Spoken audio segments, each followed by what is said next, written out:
Chapter 9. Sal walked back to the pavilion, ducked inside. Amber was still awake and Flame seemed to be showing signs of waking up. Kenneth had just woken up a few minutes before and still looked rather groggy. Jeremy remained curled up beside her as he rubbed the sleep out of her eyes. She rubbed the sleep out of her eyes. Where'd you get that? Amber asked when she saw the rose in Sal's mouth. I stamped on it, Sal replied after setting it down on a giant pill that was easily 3 times her size. The pavilion itself was bigger than all the garden chambers put together. I walked outside of his clinic and there it was. No one was around to give it to you? Amber and Ken shot each other surprised glances when Sal shook her head. Nope, just a flower. She looked at the bottom of her paw that had stepped on and gave it a soothing lick.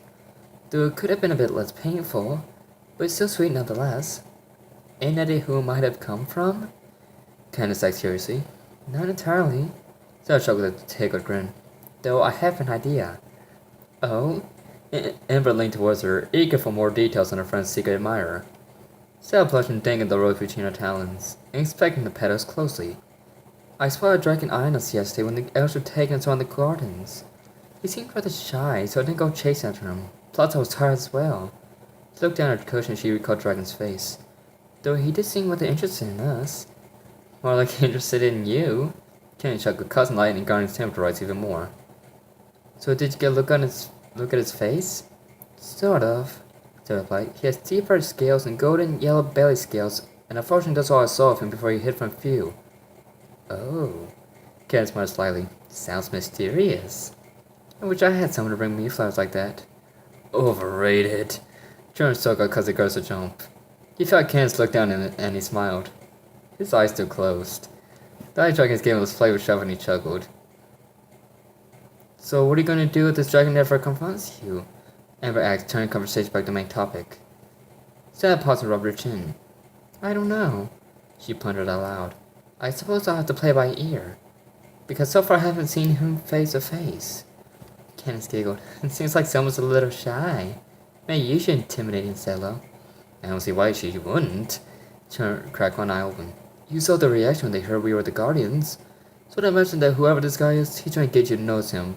But it's where you would know him to death because you're such a respected dragoness. Any other day I'd call you an idiot. Kenneth smirked. But for once, you're making sense. Thank you. Trevor bumped her thigh with his stone horns, and Kenneth leaned down to give him a gentle kiss on the forehead. Well, I hope that whoever he is, he's not too scared to come talk to me. So I continued. I'd like a guy who is confident enough to talk to me and not let my tide or guard hold him back. Then how about you go out there and open yourself up for him to come talk to you? Amber suggested, giving Stella a push towards the curtain. You're just a nice guy, so go stand around and see what he's like. Alright, I'm going, Stella as she turned towards the curtain. I'll see you all later. She ducked outside and sat at the ground. Back inside, the other guys smiled at each other, then turned when Stella poked her head back inside. In her mouth was another rose. Cinder sat on the gardens at the edge of the pavilions.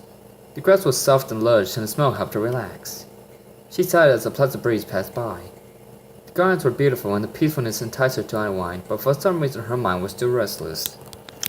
Another loud sigh escaped, and she hung her head. Are you okay? A voice asked, startling the black dragoness. Cinder jumped to her feet and whirled around, causing the wind to swirl about her, picking up leaves and flowers in the curtain. Or current.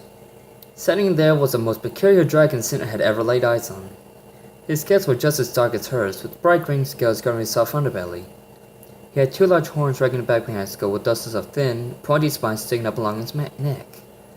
His tail and wings were tipped with savage blades that reminded Cinder of her days as Malefor General.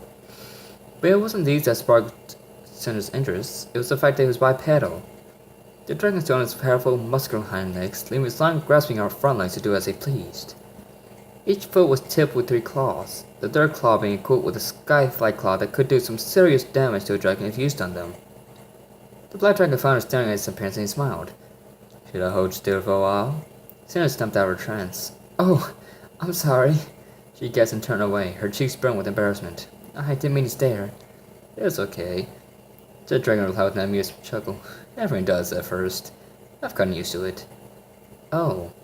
Cinder glanced at him out the corner of her eye. I've never seen a dragon like you before. It is not my normal form. The dragon replied, taking a couple steps closer. Cinder knows how Scale's strides seem almost deadly graceful. But I'm not complaining. What happened to you? Cinder asked, squeaked and shrugging again. I mean, if you don't mind talking about it. Not at all. The dragon laughed at first, but then his expression darkened. Although there's not much to tell. All I know is from what the arrows have told me. You don't remember? Cinder cocked her head sideways at him. The dragon shook his head. It's mostly fuzzy to me. I was brought here by accident and was rescued by a dragon when I was young. They apparently told the others I had been corrupted by dark magic and was being turned into some sort of monster when they rescued me. He looked himself over and tapped his killer claws on the ground. How long ago was this? Cinder asked curiously. There was something familiar about his words, but she wasn't certain she wanted to find out. The dragon paused a moment to think. Cinder noticed the way he curled his claws as he tried to recall the event he was speaking of. About 10 years ago. Malefor. Cinder hissed and her eyes seemed to glow. Yeah, how'd you know? The dragon cocked his head sideways, surprised that this new dragoness knew about anything about his past. Cinder sighed. Ever heard of Cinder, the Black Dragon? Tail of the Skies? Sounds familiar.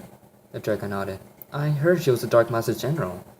Well, you're looking at her, Cinder replied, not at all proud to have thing to dissociate herself with Malefor. You? The dragon's jaw dropped. You're Cinder?